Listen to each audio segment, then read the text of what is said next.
शुक्लां ब्रह्मविचारसारपरमामाद्यां जगद्व्यापिनीं वीणापुस्तकधारिणीमभयदां जाड्यान्धकारापहां हस्ते स्फाटिकमालिकां विदधतीं पद्मासने संस्थितां वन्दे तां परमेश्वरीं भगवतीं बुद्धिप्रदां शारदां। శ్రీ మహాగణాధిపతయే నమః. శ్రీ మహాసరస్వత్యై నమః. శ్రీ గురుభ్యో నమః.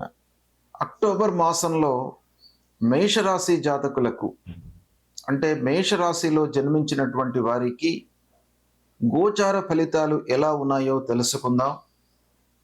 ఈ అక్టోబర్ మాసంలో గ్రహస్థితి, సూర్యుడు 17వ తారీఖు వరకు కన్యా రాశిలో సంచరిస్తున్నాడు. తదనంతరం తులారాశిలోకి ప్రవేశించి మాసాంతం కూడాను తులారాశిలో ఉంటున్నాడు. ఇక కుజుడు 27వ తారీఖు వరకు తులారాశిలో సంచరిస్తున్నాడు. తదనంతరం వృశ్చిక రాశిలోకి ప్రవేశిస్తున్నాడు. బుధుడు 24వ తారీఖు వరకు తులారాశిలో సంచరిస్తున్నాడు. తదనంతరం వృశ్చిక రాశిలో ప్రవేశిస్తున్నాడు. ఇక గురువు అక్టోబర్ మాసంలో 18వ తారీఖు వరకు మిథున రాశిలో ఉంటూ 18 నుండి కర్కాటక రాశిలోకి ప్రవేశిస్తున్నాడు. గురువు యొక్క రాశి సంచారము ఈ మాసంలో జరుగుతుంది. 18 వరకు మిథున రాశిలో ఉంటున్నాడు. 18 తరువాత కర్కాటక రాశిలోకి ప్రవేశిస్తున్నాడు. గనక ఈ మాసంలో గురువు యొక్క సంచారము తద్వారా ఈ రాశి జాతకులకు ప్రభావం అనేది ఉంటుంది. ఇక శుక్రుడు 9వ తారీఖు వరకు సింహరాశిలో సంచరిస్తున్నాడు. తదనంతరం కన్యా రాశిలోకి ప్రవేశించి మాసాంతం కూడాను కన్యా రాశిలో ఉంటున్నాడు. శని మీనరాశిలో సంచరిస్తున్నాడు. రాహువు కుంభరాశిలో, కేతువు సింహరాశిలో సంచరిస్తున్నాడు. ఈ విధంగా గ్రహస్థితి ఈ అక్టోబర్ మాసంలో ఉంది. అయితే ఈ గ్రహస్థితి మూలకంగా ఈ 8 ముఖ్యమైనటువంటి గ్రహాలు మేషరాశి వారికి ఏ ఏ స్థానాలలో సంచరిస్తున్నాయి, వాటి యొక్క ప్రభావం ఎలా ఉండబోతుంది అనేటువంటి విషయాన్ని చూసినట్టయితే సూర్యుడు 6, 7 స్థానాలలో సంచరిస్తున్నాడు. 6వ స్థానంలో సంచారము శుభప్రదంగా ఉంటుంది. అంటే 17వ తారీఖు వరకు సూర్యుడి యొక్క అనుకూలత ఉంది. తదనంతరం 7వ స్థానంలోకి ప్రవేశిస్తున్నాడు గనక 7వ స్థానంలో సంచారము ప్రతికూలంగా ఉంటుంది. ఇక కుజుడు 7వ స్థానంలో సంచరిస్తున్నాడు. చివరిలో అష్టమంలోకి ప్రవేశిస్తున్నాడు. ఒక 3 రోజులు ఈ మాసంలో అష్టమ స్థానంలో ఉంటున్నాడు. దానికంటే ముందు 7వ స్థానంలో ఉంటున్నాడు. మొత్తం మీద కుజుడు ప్రతికూలంగా ఉన్నాడు ఈ మాసంలో. బుధుడు 8వ స్థానంలో సంచరిస్తున్నాడు, అనుకూలంగా ఉన్నాడు. గురువు 3, 4 స్థానాలలో సంచరిస్తున్నాడు, ప్రతికూలంగా ఉన్నాడు. శుక్రుడు ప్రారంభంలో 9వ తారీఖు వరకు 5వ స్థానంలో శుభప్రదంగా ఉన్నాడు. 5వ తారీఖు తర్వాత 6వ స్థానంలోకి ప్రవేశిస్తున్నాడు, ప్రతికూలంగా ఉన్నాడు. శని ద్వాదశ స్థానంలో సంచరిస్తున్నాడు, ఏలినాటి శని. రాహువు 11వ స్థానంలో చాలా అనుకూలంగా ఉన్నాడు. కేతువు 5వ స్థానంలో ప్రతికూలంగా ఉన్నాడు. ఈ విధంగా ఈ ముఖ్యమైనటువంటి 8 గ్రహాలు ఈ స్థానాలలో సంచరిస్తున్నాయి. అయితే ఈ సంచారం మూలకంగా మేషరాశి జాతకులకు ఈ సంచారము, స్థానాలు వీటన్నిటినీ కూడాను దృష్టిలో పెట్టుకున్నట్టయితే ఎలాంటి ఫలితాలు ఉండబోతున్నాయి, సమిష్టిగా మనం చూసినట్టయితే గ్రహస్థితి ఓవరాల్గా కొంత ప్రతికూలంగానే గోచరిస్తుంది. అయితే రాహువు ముఖ్యమైనటువంటి గ్రహ అనుకూలంగా ఉన్నాడు. గ్రహణం కూడాను మేషరాశి వారికి అనుకూలంగా ఉంది. సెప్టెంబర్ మాసంలో వచ్చినటువంటి సంపూర్ణ చంద్రగ్రహణము అనుకూలంగా ఉంది మేషరాశి వారికి. కాబట్టి గ్రహస్థితి మూలకంగా కొంత ప్రతికూలత ఉన్నప్పటికీ రాహువు, బుధుడు ఈ గ్రహాల యొక్క అనుకూలం మూలకంగా కొన్ని విషయాలలో అనుకూలత మనము ఎక్స్పెక్ట్ చేయవచ్చును. అయితే 1-2 వారాలలో ఉద్యోగంలో ఉన్నటువంటి వారికి, కార్పొరేట్ వ్యవస్థలో పనిచేస్తున్నటువంటి వారికి, రాజకీయ ఉద్యోగంలో అంటే గవర్నమెంట్ ఆఫీసులలో పనిచేస్తున్నటువంటి వారికి అందరికీ కూడాను 1-2 వారాలు అనుకూలంగా ఉంటాయి. 3-4 వారాలలో కొంత ఆఫీసులో పనిభారం పెరిగే అవకాశాలు బాగా కనబడుతున్నాయి. అయితే పనిభారం పెరిగినప్పటికీ మీరు ముఖ్యంగా తీసుకోవలసినటువంటి జాగ్రత్త ఏంటంటే ఆరోగ్యాన్ని నిర్లక్ష్యం చేయకుండా ఉండడం చాలా మంచిది. 3-4 వారాలలో ఏంటంటే సూర్యుడి యొక్క మార్పు మూలకంగా మీరు ఆరోగ్యాన్ని నిర్లక్ష్యం చేసేటువంటి అవకాశాలు కనబడుతున్నాయి. కనుక దాన్ని దృష్టిలో పెట్టుకొని ఎంత పనిలో నిమగ్నమై ఉన్నప్పటికీ, పనిభారం పెరిగినప్పటికీ ఆరోగ్యానికి ప్రథమ ప్రాధాన్యత ఇస్తూ ఆరోగ్యం పైన మనస్సు నిలపడం చాలా మంచిది. ఇక ఆత్మీయులు, దగ్గరి వాళ్ళు, బంధువులు వీరందరితో కూడాను వైషమ్యాలు కలిగేటువంటి అవకాశాలు ఉన్నాయి. ఇక అన్నదమ్ములతో పూర్వము ఉన్నటువంటి ఆ స్నేహభావము, వాత్సల్యము వీటి లోపల కొంత వ్యతిరేక భావము కలిగేటువంటి అవకాశాలు కనబడుతున్నాయి. అంటే సఖ్యత లోపించే అవకాశాలు ఉన్నాయి. తగాదాలు పెరుగుతాయి. పూర్వము చేసినటువంటి కొనుగోలు భూములు ఏవైతే మీరు పూర్వము కొన్నారో వాటి విషయంలో డాక్యుమెంటేషన్ లోపల కొన్ని ఇబ్బందులు కానీ అలాంటి తలెత్తేటువంటి అవకాశాలు ఉన్నాయి. ఇక వాహనముల మూలకంగా రిపేర్లు ముందుకు వస్తాయి. తద్వారా ఖర్చులు పెరిగేటువంటి అవకాశం బాగా కనబడుతుంది. ముఖ్యంగా గురు మార్పు వలన 3-4 వారాలలో కొంత అనుకూలత ఉన్నప్పటికీ చతుర్థ స్థానంలోకి వస్తున్నాడు. చతుర్థ స్థానము మేషరాశి వారికి ఈ కాంబినేషన్ చూసినట్టయితే గోచార రీత్యా అర్ధాష్టమ స్థానం అవుతుంది. అయితే భాగ్యాధిపతి చతుర్థ స్థానంలోకి ప్రవేశిస్తున్నాడు, ఉచ్చ స్థానంలోకి ప్రవేశిస్తున్నాడు. గనక చదువుకునేటువంటి విద్యార్థులకు బాగా అనుకూలమైనటువంటి సమయంగా దీన్ని మనం పరిగణిస్తాము. అనుకూలమైనటువంటి సమయము విద్యార్థులకు లేదా హయ్యర్ ఎడ్యుకేషన్ కొరకు ప్రయత్నం చేస్తున్నటువంటి వాళ్ళందరికీ కూడాను అనుకూలత గోచరిస్తుంది. అయితే అనుకూలత ఉన్నప్పటికీ గోచార రీత్యా చతుర్థ స్థానము కాలయాపనకు కారకమవుతుంది. గనక కొంత మీరు సమయాన్ని వృధా కాకుండా యథావిధిగా ఆలోచించి నిర్ణయాలు తీసుకోవడము, ప్లానింగ్తో ముందుకు వెళ్ళడము చాలా మంచిది. మొదటి 2 వారాలలో ఇంటి వాతావరణము సంతృప్తిగా ఉంటుంది. 3-4 వారాలలో అనవసరమైనటువంటి చర్చల మూలకంగా కొంత గ్యాప్ ఏర్పడేటువంటి అవకాశం కూడాను కనబడుతుంది.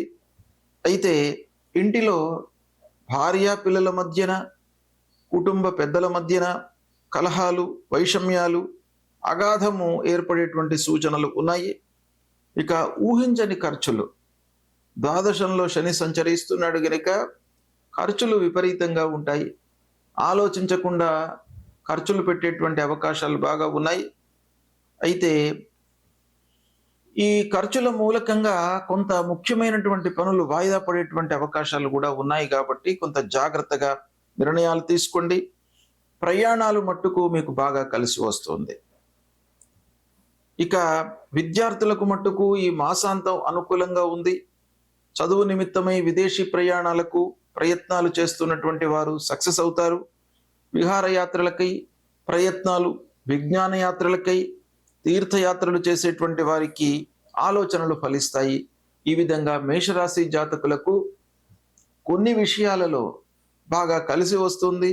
కొన్నింట మట్టుకు మీరు జాగ్రత్తలు తీసుకోవాలి. ముఖ్యంగా ఖర్చులు, ఆరోగ్యము ఈ రెండిటిపైన మీరు జాగ్రత్తగా ఈ మాసంలో కొంత నిర్ణయాలు తీసుకునేటప్పుడు ఆలోచించి తీసుకోవడం మంచిది.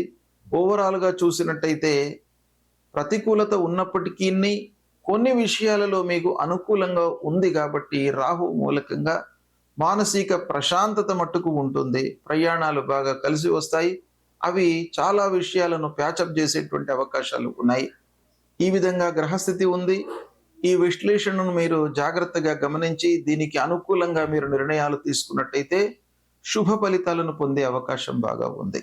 సూర్యుడు, అంగారకుడు, గురువు, శని, రాహువు, కేతువు ముఖ్యమైనటువంటి గ్రహాలు గనక ఈ గ్రహాలు ప్రతికూలంగా సంచరిస్తున్నప్పుడు ప్రతికూల ఫలితాలు మనకు ఉంటాయి. వాటి నుండి విముక్తులు కావడానికి, అంటే ఈ ప్రతికూల ఫలితాలను అనుకూలంగా మార్చుకోవడానికి మనం ఏం చేయాలి అనే విషయాన్ని మనం చూసినట్టయితే పరిహారాలు చేసుకోవాలి. పరిహారాలలో 2 రకాలుగా మనము చూస్తూ ఉంటాం. ఒకటి, మీరు చేసుకోవలసింది ఒకటి, అంటే ఆయా గ్రహాలకు సంబంధించినటువంటి కారకత్వాలను దృష్టిలో పెట్టుకొని వాటికి మనము ఏం చేయాలి. ఆర్థికపరమైనటువంటి సమస్యలు ఉన్నాయి అనుకోండి, వాటిని ఖర్చులు మనం తగ్గించుకోవడము. వ్యాపార విషయంలో ఇబ్బందులు ఉన్నట్టయితే ఒప్పందాలు చేసుకునేటప్పుడు జాగ్రత్త పడడము.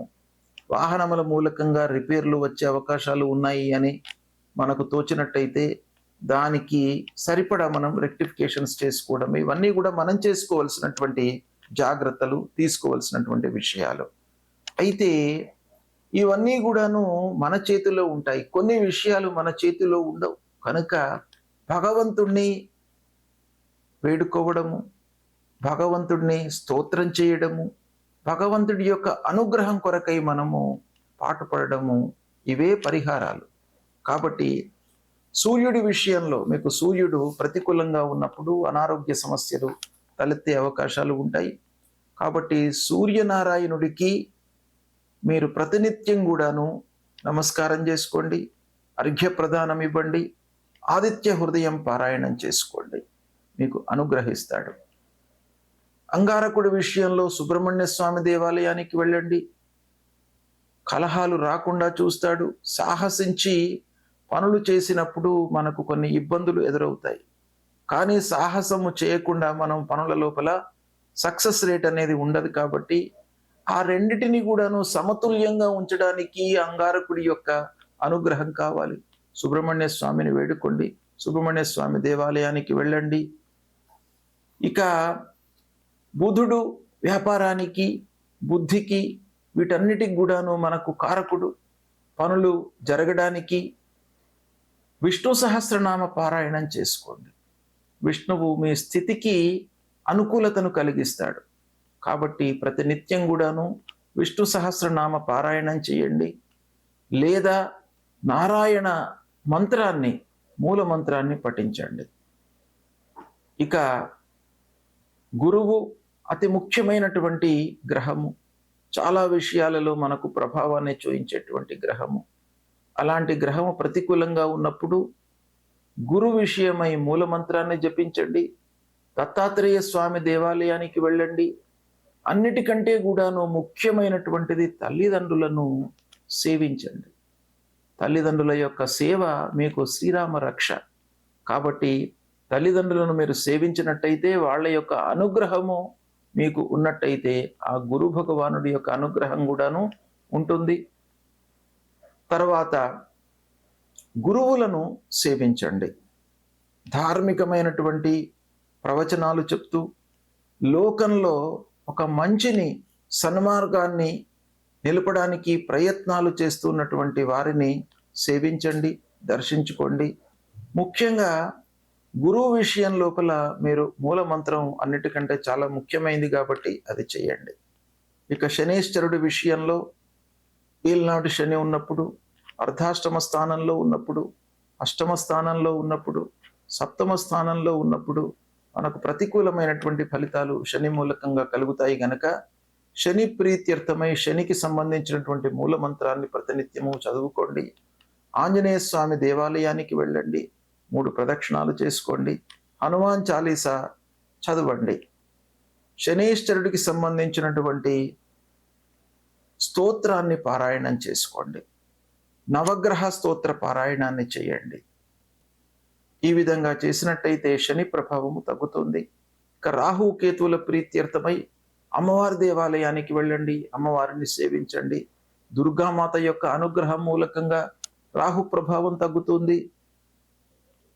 తర్వాత గణపతిని స్మరించండి. గణపతిని స్మరించడం మూలకంగా మీకు ఆటంకాలు లేకుండా ఉంటాయి. కార్యాలు సాఫల్యంగా అనుకున్నటువంటి సమయంలో మీకు పూర్తి అయ్యే అవకాశాలు ఉంటాయి. కాబట్టి ఇలాంటివి పరిహారాలను మీరు పాటించినట్టయితే ఓవరాల్గా మీరు పరిహారాలు చేసేటప్పుడు దైవ భక్తిని పెంచుకోండి. దైవం పైన మీరు నమ్మకాన్ని పెంచుకోండి. ఆ భగవంతుడి పైన నమ్మకాన్ని పెంచుకొని భగవంతుని దర్శించుకున్నట్టయితే, గురువులను ప్రేమించినట్టయితే, తల్లిదండ్రులకు సపర్యలు చేసినట్టయితే మీకు అన్నీ కూడాను అనుకూలిస్తాయి. కాబట్టి వీటిని మీరు పాటించండి. ఆ గ్రహాల యొక్క అనుగ్రహం మీకు లభిస్తుంది. శుభం.